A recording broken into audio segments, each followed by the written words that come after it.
Join alongside Brett Taveau, author of Unpacking Greatness, a Chiefs book you can find on Amazon. Brett, we're going to break down a red zone play from Andy Reid. Hypothetically, if you were writing a book about the red zone, Andy Reid would give you some really good material, probably based off of what he does normally and also what he did against the Bears this week. For sure, and you know we've seen this before, Jesse. This is a power shovel play where they're going to line in a.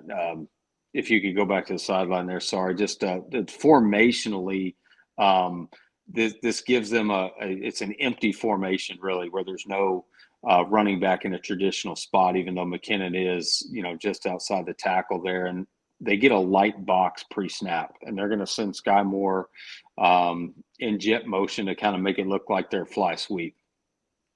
Yeah, let's break this thing down because a couple different things going on. We'll go from the wide angle first, but the first thing we kind of want to mention, you talked about the power shovel, is just how much attention Skyy Moore brings when he goes in motion. I have to think that some of these guys watched the Super Bowl and saw what happens when the Eagles don't cover a guy in motion and how foolish that looks. So we see the Bears here have a lot of attention on Skyy Moore.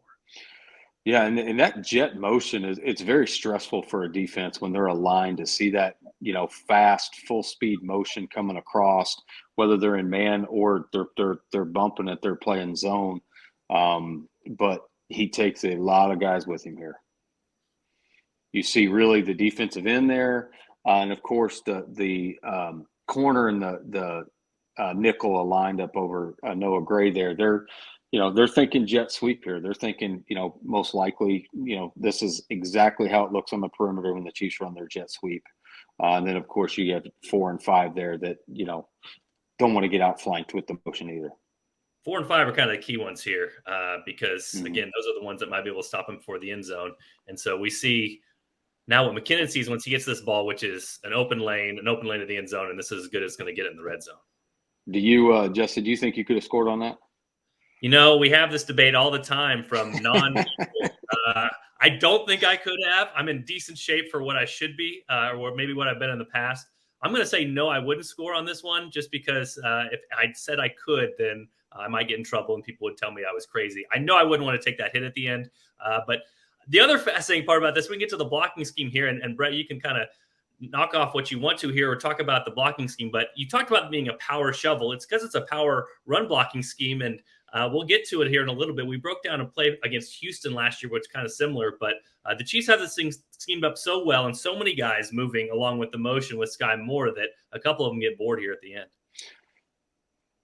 So, yeah, what makes this play so difficult to defend is the horizontal presentation of the jet motion there. With all the fly sweep and jet sweep that the Chiefs run, the defense has to be aware of that. And so now what you have is sort of that window dressing and then a very physical straight ahead power scheme. And the power scheme, whether it's run with a fullback where you're kicking out the defensive end or you're running power read with the quarterback with the tailback coming across the face, there's so many different ways you can,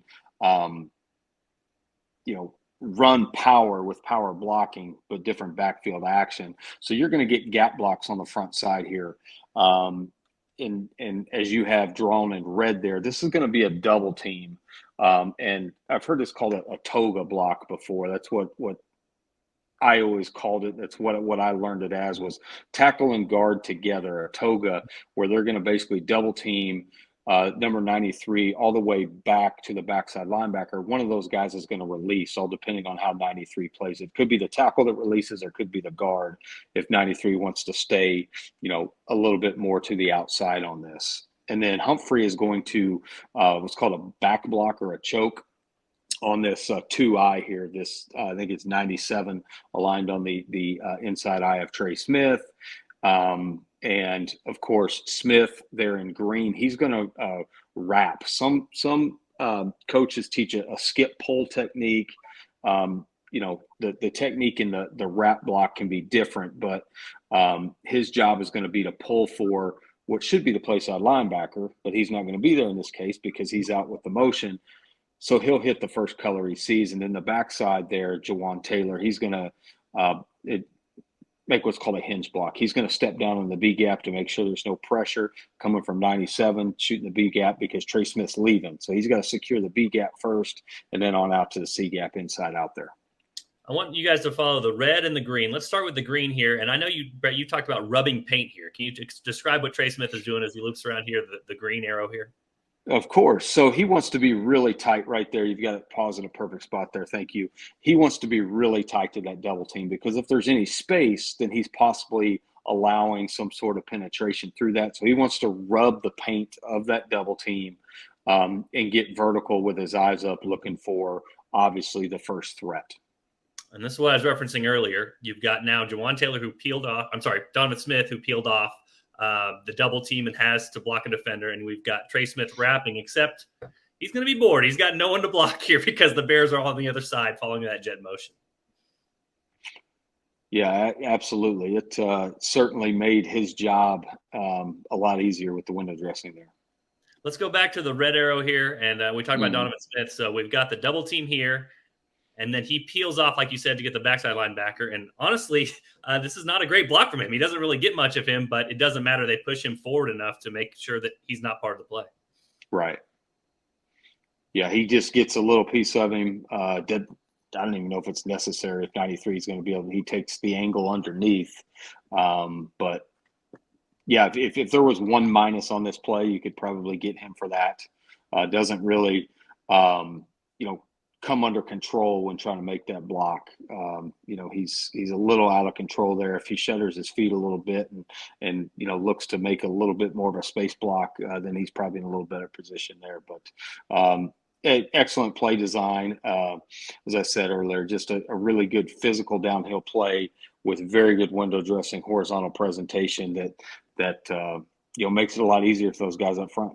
About the only thing that could have happened better is if Donovan Smith gets his guy blocked, Trey Smith probably comes forward and blocks number 9 here and keeps McKinnon from taking a shot. But either way, he's taking a shot 8 yards downfield. So that's what makes this play so effective is the scheme, the X's and O's, getting the Bears totally out of position on this particular play. Yeah, most definitely.